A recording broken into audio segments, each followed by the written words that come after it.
नमस्कार दोस्तों। स्वागत है आप सभी का मेरी कहानियों में। मैं हूं शिखा और एक बार फिर से आपके लिए लेकर आई हूं एक नई कहानी और उम्मीद करती हूं कि ये कहानी भी बाकी कहानियों की तरह आपको बेहद पसंद आएगी और आप पहले की तरह अपना प्यार और सपोर्ट मेरी वीडियोस पर बनाए रखेंगे। कहानी पसंद आए तो चैनल को सब्सक्राइब करना मत भूलिएगा। तो चलिए अपनी आज की कहानी शुरू करते हैं। जब से होश संभाला था, वृद्धों को झकझक करते ही देखा था। क्या घर, क्या भार, सब जगह यही सुनने को मिलता था। ये वृद्ध तो सचमुच धरती का बोझ है। न जाने इन्हें मौत जल्दी क्यों नहीं आती। हमने इन्हें पाल पोस कर इतना बड़ा किया, अपनी जान की परवाह तक नहीं की। आज ये कमाने लायक हुए हैं तो हमें बोझ समझने लगे हैं। ये वृद्धों की शिकायत होती। मेरी समझ में कुछ न आता कि दोष किसका है, वृद्धों का या जवानों का। लेकिन डर बड़ा लगता, मैं वृद्धा हो जाऊंगी तो क्या होगा। हमारे रिश्ते में एक दादी थी। वृद्धा तो नहीं थी, लेकिन वृद्धा बनने का ढोंग रचती थी, इसलिए कि पूरा परिवार उनकी ओर ध्यान दे। उन्हें खाने पीने का बहुत शौक था। कभी जलेबी मांगती, कभी कचौरी, कभी पकौड़े तो कभी हलवा। अगर बहू या बेटा खाने को दे देते तो खाकर बीमार पड़ जाती। डॉक्टर को बुलाने की नौबत आ जाती और यदि घर वाले ना देते तो 100 गालियाँ देती। घर वाले बेचारे बड़े परेशान रहते। करें तो मुसीबत, ना करें तो मुसीबत। अगर बच्चों को कुछ खाते देख लेती तो उन्हें इशारों से अपने पास बुलाती। बच्चे ना आते तो जो भी पास पड़ा होता उठाकर उनकी तरफ फेंक देती। बच्चे खीखी करके हंस देते और दादी का पारा 7वें आसमान पर पहुंच जाता, जहां से वे चाची के मरे हुए सभी रिश्तेदारों को एक एक करके पृथ्वी पर घसीट लाती और गालियां दे देकर उनका तर्पण करती। मुझे बड़ा बुरा लगता। हाय रे, दादी का बुढ़ापा। मैं सोचती, दादी ने सारी उम्र तो खाया है, अब क्यों खाने पीने के लिए सबसे झगड़ती हैं। क्यों छोटे छोटे बच्चों के मन में अपने प्रति कांटे बो रही हैं। वे क्यों नहीं अपने बच्चों का कहना मानती। क्या बुढ़ापा सचमुच इतना बुरा होता है। मैं काँप उठती। अगर वृद्धावस्था ऐसी ही होती है तो मैं कभी वृद्धा नहीं होंगी। मेरी नानी को नई सनक सवार हुई थी। उन्हें अच्छे अच्छे कपड़े पहनने का शौक चल रहा था। जब वे देखती कि बहू लगदग करती घूम रही है तो सोचती कि वे भी क्यों न सफ़ेद और उजले कपड़े पहने।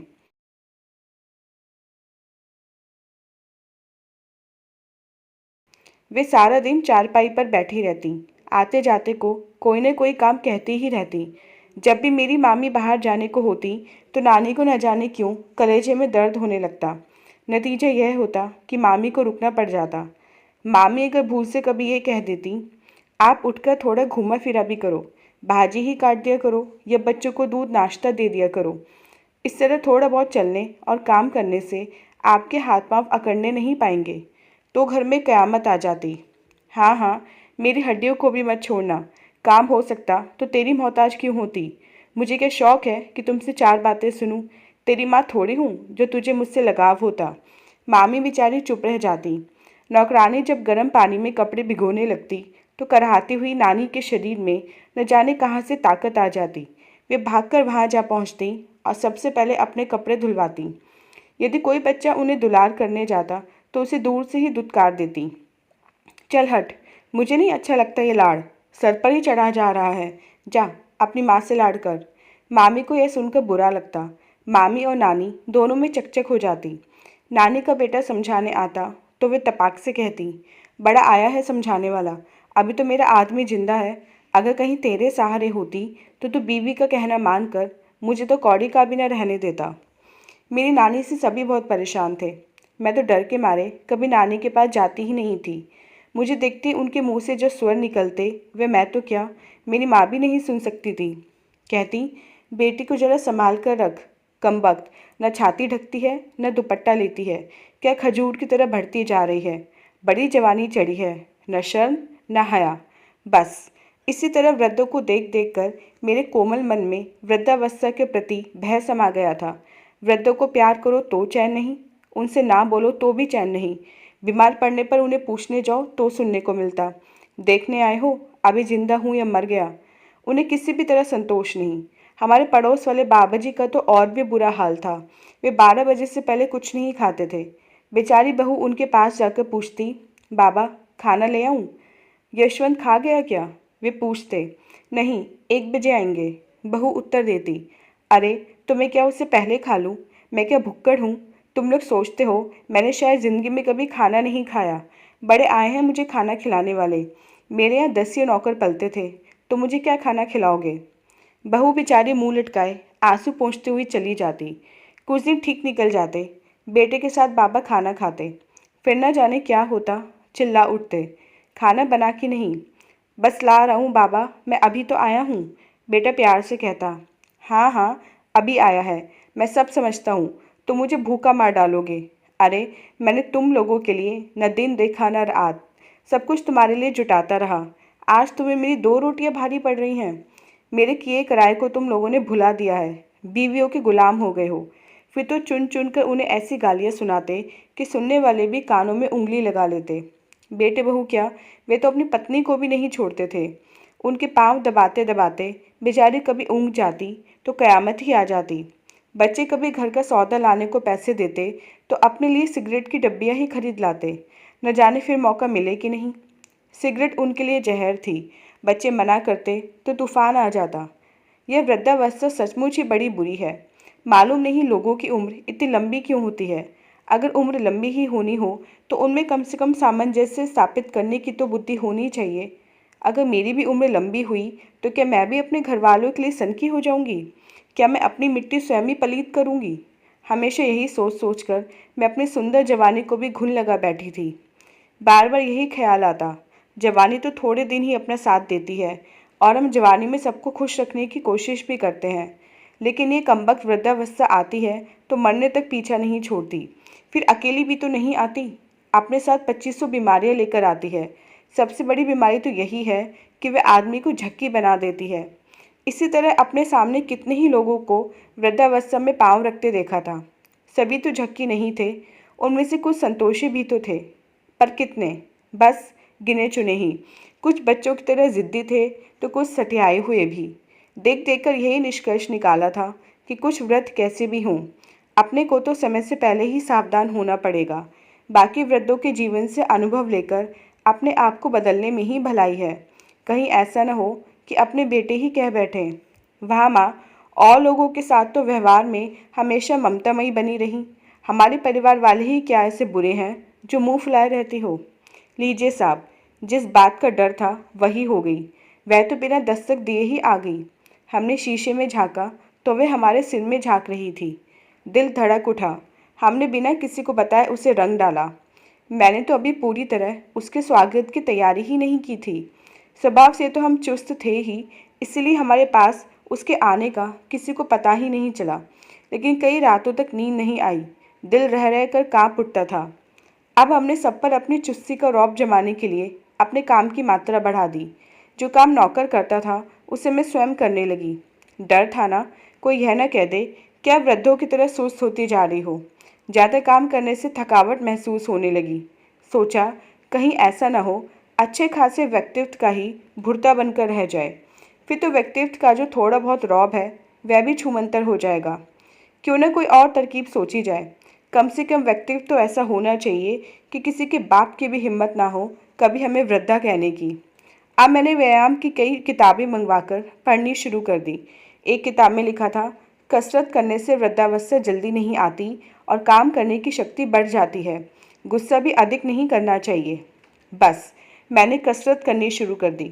गुस्सा भी पहले से बहुत कम कर दिया। पूरा गुस्सा इसलिए नहीं छोड़ा ताकि सास वाली परंपरा भी न टूटे। हो सकता है कभी इससे काम ही बढ़ जाए।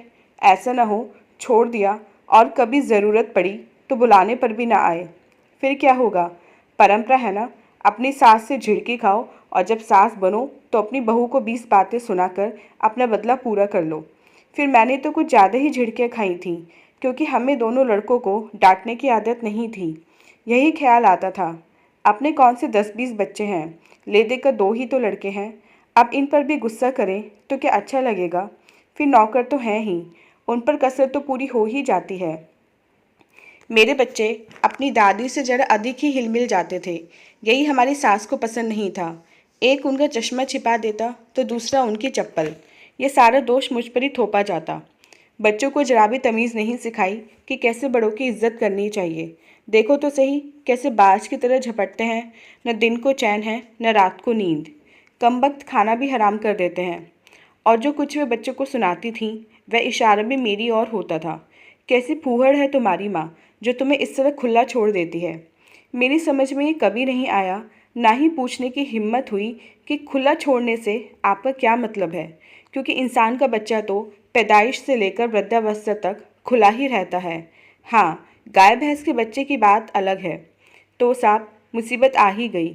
इधर परिवार बढ़ा, उधर वृद्धावस्था बढ़ी। हमने अपने आप को बिल्कुल ढीला छोड़ दिया। सोचा जो कुछ किसी को करना है करने दो, अच्छा लगेगा तो हंस देंगे, बुरा लगेगा तो चुप बैठ जाएंगे। हमारी इस दरिया दिली से पति समेत सारा परिवार बहुत खुश था। बेटे बहुएं कुछ भी करें हम और उत्साह बढ़ाते। हुआ यह कि सब हमारे आगे पीछे घूमने लगे। हमारे बिना किसी के गले के नीचे निवाला ही नहीं उतरता था। हम घर में ना हों तो किसी का मन ही नहीं लगता था। हमने घर की सारी जिम्मेदारी अपने ऊपर ले ली थी और पति के साथ घूमने की, पति को खुश करने की पूरी आज़ादी उन्हें दे दी थी। नौकरों से सब काम वक्त पर करवाती और सबकी पसंद का ख्याल रखती। हमारा ख्याल था यही तरीका है जिससे हम सबको पसंद आएंगे। प्रभाव अच्छा ही पड़ा, हमारी पूछ बढ़ गई। हमने सोचा लोग यूं ही वृद्धावस्था को बदनाम करते हैं, उन्हें वृद्ध बनकर रहना ही नहीं आता। कोई हमें देखे हम कितने सुखी हैं। सोचती हूँ वृद्धावस्था में कितना प्यार मिलता है।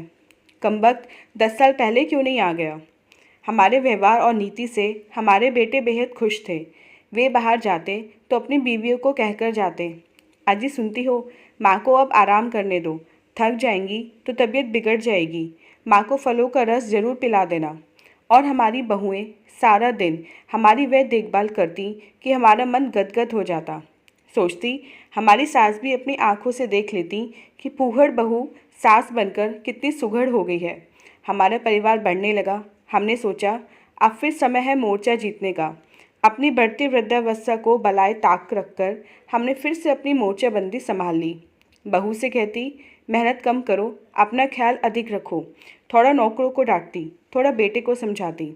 इस समय जच्चा को सेवा और ताकत की ज़रूरत है। अभी से लापरवाही होगी तो सारी ज़िंदगी की गाड़ी कैसे खिंचेगी। और हमने बेटे के हाथ में एक लंबी सूची थमा दी। मोर्चा फिर हमारे हाथ रहा। बेटे ने सोचा माँ बहू का कितना ख्याल रखती है। दादी बनने का हक हमने पूरी तरह निभाया। ना तो हमने अपने कपड़ों का ध्यान रखा, ना ही चश्मे का।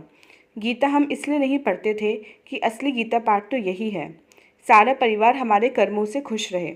हम पूरी तरह बच्चों को संभालने में रम गए। बहुओं को यह कहकर छुट्टी दे दी, अभी तुम लोगों के खाने पीने के दिन हैं, मौज करो, बाल गोपाल को हम संभाल लेंगे। हमने इस बात का बहुत ख्याल रखा कि हम बच्चों को इतना प्यार भी न दें कि वे बिगड़ जाएं और हमारे बेटों को सुनना पड़े। तुम्हारी माँ ने तुम लोगों को तो इंसान बना दिया था, पर हमारे बच्चों को क्यों जानवर बना डाला। बच्चे बड़े हुए तो बहुत डर लगा। अब तक तो सब ठीक था, अब हुआ हमारे बुढ़ापे का कबाड़ा। न चश्मा मिलेगा, न कोई किताब, ना ही चप्पलें। मसलन हमें दिन भर अपने सामान की चिंता करनी पड़ेगी। अब सास की बड़ी याद आई, जिसने हमारे बच्चों से परेशान होकर हमें कहा था जब तुम सास बनो तो तुम्हारी भी ऐसी ही दुर्गति हो। हमने सास के अनुभव को याद करके बड़ा फ़ायदा उठाया। सास बच्चों को लेकर हमें कोसती थी, लेकिन मैंने सोचा मैं बहुओं को नहीं कोसूंगी, उनसे प्यार करूंगी। वे स्वयं अपने बाल गोपाल को संभाल लेंगी। मेरा नुस्खा कारगर साबित हुआ। मैं कहीं भी चीज़ रखकर भूल जाती तो बच्चों से उनकी माँ कहती, देखें दादी माँ को चीज़ ढूंढकर कौन देता है। असर यह हुआ कि वे हमारी चीज़ बिना घुमे ही ढूंढने लगते। तुतलाकर पूछते, दादी माँ तुझ दुमा तो नहीं, ढूंढ लाऊं। मुझे खाने पीने में देर हो जाती तो वे हमसे रूठ जाते। हमारे मुंह में बिस्कुट डालकर कहते, पहले हमारा बिस्कुट खा लो, नहीं तो हम तुत्ती कर देंगे। और अपना हिस्सा खुशी खुशी हमारे पोपले मुंह में डाल देते। मैं खुश होकर सोचती, अब ये वृद्धावस्था बनी ही रहे तो अच्छा है, कहीं जल्दी चली ना जाए। अब तो विजयश्री पूरी तरह मेरे हाथ थी। छोटे से लेकर बड़े तक हमारे गुण गाते नहीं थकते थे। आते जाते के सामने हमारी प्रशंसा होती। पतिदेव की खुशी का ठिकाना नहीं था। हमेशा याद दिलाते, तुम्हारी बुद्धिमत्ता से अपनी वृद्धावस्था बड़े मज़े से कट रही है। हमने भी बच्चों को खुश रखने का गुण सीख लिया है। रात को सोने से पहले उन्हें कहानी जरूर सुनाता हूँ। अब घर में कुछ भी आता हमारा हिस्सा ज़रूर होता। सबके कपड़ों के साथ हमारे कपड़े भी बनते, जिसे हम खुशी से बहुओं में ही बांट देते। हमारे बाल गोपाल तो हमारा इतना ध्यान रखते कि हमें अकेला छोड़कर वे अपने माँ बाप के साथ भी कहीं जाने को तैयार नहीं होते थे। हम नन्हे मुन्नों को कहानियाँ ही ऐसी सुनाते थे कि फलां परी का पोता अपनी दादी से इतना प्यार करता था, उसका इतना ख्याल रखता था कि सब उसकी तारीफ करते थे। सभी उस बच्चे को बहुत प्यार करते थे। अब बच्चों में होड़ लग जाती कि कौन हमारा सबसे अधिक ख्याल रखता है, ताकि आने जाने वालों के सामने उसकी प्रशंसा की जाए और उसे शाबाशी मिले। दूसरा काम मैंने यह किया कि बच्चों को यह सिखा दिया कि अपने मम्मी डैडी का सबसे पहले कहना मानना चाहिए। हमें डर था कि कहीं बच्चे सिर्फ हमारे ही कहना मानते रहे तो हो सकता है हमारे खिलाफ बगावत हो जाए और हम मोर्चा हार जाएं। गजब तो उस दिन हुआ जब इतना ज़्यादा प्यार हमारे दिल को सदमा दे गया। हुआ यह कि हमारे नन्हे मुन्नों की माँ एक बहुत सुंदर साड़ी लाई थी। वह हमें भी दिखाई गई। उस समय नन्हा भी मौजूद था। यह तो मैं बताना भूल ही गई कि घर में जो कुछ भी आता था सबसे पहले हमें दिखाया जाता था, क्योंकि हमने अपनी बहुओं को बातों बातों में कई बार जता दिया था कि हम तो अपनी सास जी को दिखाए बगैर कुछ पहनते ही नहीं थे। जब वे देख लेती तब हम उस वस्तु को अपनी अलमारी में शरण देते थे। सो बहुओं की भी यह आदत बन गई थी। हमें पता था हमारी सास तो जिंदा है नहीं जो वे उससे वास्तविकता पूछने जाएंगी। मैं बता रही थी ना कि हमें साड़ी बहुत पसंद आई थी। नन्ना बोला, दादी माँ ये तुम्हें बहुत अच्छी लगी है। हाँ बेटा बहुत अच्छी है, हमने प्यार करते हुए कहा। तो ये तुम ले लो, वे हमारे गले में बाहें डालता हुआ बोला। मेरे तो बाल सफ़ेद हो गए बेटा, मैं इसे अब क्या पहनूंगी, मैंने मायूसी से कहा। तो ऐसा करते हैं दादी माँ, इसे हम तुम्हारे लिए रख लेते हैं, प्यार से बोला वह। मेरे लिए क्यों रख लोगे, मैंने विस्मय से पूछा। हम तुम्हारे ऊपर कफन डालेंगे, वह भोलेपन से बोला था। क्या बकवास कर रहा है, जानता है कफन क्या होता है, मम्मी ने उसे डांटा। हाँ हाँ जानता हूँ, सोमू की दादी मरी थी तो तुमने डैडी से नहीं कहा था बहू बेटे ने अपनी माँ पर बहुत अच्छा कफन डाला था। नन्ना झिड़की खाकर रुआसा हो गया था। बस इसी बात का सदमा मेरे मन में बैठ गया है। मैं सोचती हूँ इतना प्यार भी किस काम का जो मरने से पहले कफन भी संजो कर रखवा दे। मुन्ने ने जब से अपनी माँ से साड़ी का कफन बनाने के लिए कहा था वह साड़ी रख दी गई थी। शायद मुन्ने की माँ के मन में कफन का नाम सुनकर वहम आ गया था। शायद इसीलिए उसने उसे नहीं पहना। मेरी परेशानी का अंत नहीं है। मैं अब किससे कहूँ, किस नीति का सहारा लूँ, कहने से भी डरती हूँ। परिवार वाले तो अलग, अपने पति से भी नहीं कह सकती कि मेरा कफन आ गया है। सोचती हूँ क्या कहेंगे, कहाँ वृद्धावस्था आने से पहले ही मरना चाहती थी, अब जीवन से इतना मोह हो गया है कि मरना ही नहीं चाहती। अब तो मुन्ने पर गुस्सा करके मनी मन यह कहती हूँ, तेरा इतना प्यार भी किस काम का, काश तू 10 साल बाद पैदा होता ताकि इतनी जल्दी मेरे कफन की व्यवस्था तो ना होती। तो दोस्तों ये थी हमारी आज की कहानी। उम्मीद करते हुए कहानी आपको पसंद आई होगी। मिलते हैं अपनी नेक्स्ट वीडियो में इसे नेक्स्ट कहानी के साथ। तब तक के लिए आज्ञा दीजिए। धन्यवाद।